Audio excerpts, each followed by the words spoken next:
పాపం అనేది రక్షించబడటానికే కానీ శిక్షించబడటానికి కాదు. బాప్తిసం తీసుకోకపోతేనే శిక్షలు వస్తాయి. ఏంటి ఆ శిక్ష అంటే, మనం చేసిన జన్మ కర్మ పాపాలకు ప్రతి మానవునికి శిక్ష తప్పదు. అయితే ఆ శిక్షలన్నింటినీ విడిపించబడాలంటే యేసుక్రీస్తు నామములో రక్షించబడాల. మరి మన జన్మ కర్మ పాపాలు ఒప్పుకోవాలా. మనం ఎంత నీతిమంతులమైనా ప్రియమైన దేవుని బిడ్డలారా, ప్రతి మనిషి జీవితంలో ఏదో ఒక పాపము దాపరించుకుంటూనే ఉంటుంది. కొంతమంది అంటారు, అసలు నేను ఇంతవరకు పుట్టిన కానీ నేను ఇంతవరకు ఏ పాపం చేయలేదు, నేను ఇంతవరకు ఏ అబద్ధం ఆలేదని చెప్పేసి అంటాడు. అలా అన్నోడు ఆ దేవుణ్ణి అబద్ధీకుడు చేసేవాడు అంట. దేవుని బిడ్డారా, స్తోత్రం కలుగును గాక. మరి దేవుణ్ణి అబద్ధీకుడిగా మారుస్తారు అలాంటి వాళ్ళు.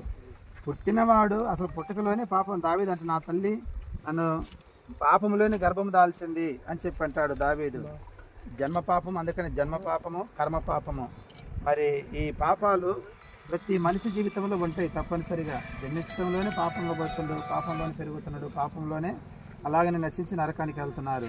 ఈ లోకంలో పైన ఆకాశం అందు కానీ, కింద భూమి మీద కానీ, కింద నీళ్ళ ఎందు కానీ మరి యేసు నామం తప్ప ఏ నామమైన రక్షణ లేదు. ఎందుకంటే మరి పాపాలు పరిహరించబడాలంటే ఇంతకుముందు బలులు అర్పించేవాళ్ళు. మన పితరులు బలులు అర్పించడం ద్వారా, రక్తం చిందించడం ద్వారా మన పాపాలు విమోచించబడ్డాయని చెప్పి అనుకునేవాళ్ళు. కానీ ఆ బలులు అర్పించడం ద్వారా పాప విమోచన జరగట్ల. అలా అర్పిస్తున్నారు, అలా పాపాలు చేస్తున్నారు. అందుకని దేవాదేవుడు ఒకేసారి వచ్చి, మరి ఒక శ్లోకం ఉంది బైబిల్లో, దేవుని బిడ్డలారా, వేదాల్లో, సర్వపాప పరిహారో రక్త ప్రోక్షణ అవశ్యం తద్రక్తం పరమాత్మేనాయ పుణ్యదాన బలాగం అంటాడు. సర్వపాప పరిహారాలు మరి పోవాలంటే మరి పుణ్యాత్ముని యొక్క రక్తము చిందించబడాలా. ఎవరు ఆ పుణ్యాత్ముడు? పాపం లేనివాడు, పాపరహితుడు.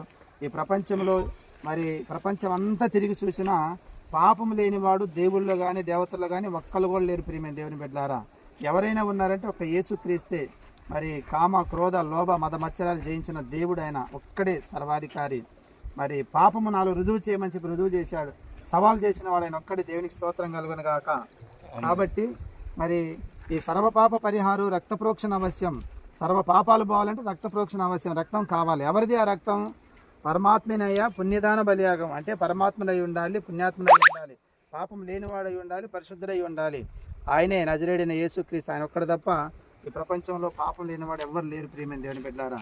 కనుక పాపం లేనివాడు పాపాలను క్షమించి రక్షణలోకి నడిపించడానికి ఆయనకు ఒక్కడికే సామర్థ్యము మరి అవకాశం ఉంది. కాబట్టి అందుకే యేసుక్రీస్తుని నమ్మి బాప్తీసం తీసుకుంటే రక్షించబడతారు.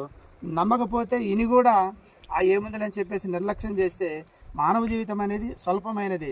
నేను యవ్వనస్తుని, నేను బలంగా ఉన్నాను, నేను చాలా మరి పవర్ఫుల్గా ఉన్నాను, ఉద్యోగం చేస్తున్నాను, వ్యాపారం చేస్తున్నాను, లేకపోతే అది చేస్తున్నాను, నాకు ఇప్పుడు అవసరం లేదు, నేను ఇప్పుడు దూకితే 10 అడుగులు దూకగలనని చెప్పి అనుకుంటాం. వాస్తవమే, కాదంటలేదు. కానీ ఏ క్షణాన మరి ఒక పువ్వులాగా రాలిపోయేదో తెలియదు జీవితం. గ్యారెంటీ లేదు జీవితానికి.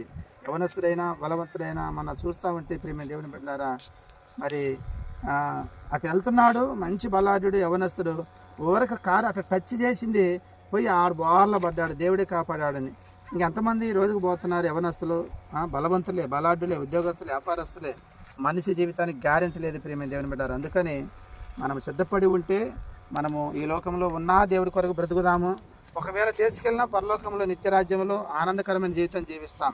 ఇలా కాకుండా మరి అకాల మరణాల ద్వారా కానీ, ఇంకా రకరకాల మరణాల ద్వారా కానీ చనిపోతే పాప విమోచన లేకుండా, బాప్తిసం లేకుండా నిత్య నరకమే కానీ ప్రియమైన దేవుని బిడ్డలారా. నిత్య నరకంలో ఇక అక్కడ అజ్ఞానదు పురుషాదు, అక్కడ కాపాడినాదు ఎవడు లేడు, కాకలేసుకుంటూ గందగరం భయంకరంగా ఉంటుంది. కాబట్టి అవన్నీ తప్పించుకోవటానికే కానీ బాప్తిస్మము ఏదో నీకు కలిసి రావటానికో, లేకపోతే మేళ్ళు కట్టడానికో, మిద్దెలు కట్టడానికో, లేకపోతే నువ్వు ఎకరాలు కొనటానికో కాదు. బాప్తిస్మం అనేది ఆత్మరక్షణ కొరకు. స్తోత్రం కలుగును గాక. నువ్వు కాపాడుకొని జాగ్రత్తగా రక్షణను దేవునికి నమ్మకంగా నిలబడితే దేవుడు ఖచ్చితంగా ఇహలోకంలో దీవిస్తాడు, పరలోకంలో ఆ దీవెనలు ఉంటాయి. ఆ దీవెనలు అనుభవించడానికే మనము మరి బాప్తిసం తీసుకోవాలి.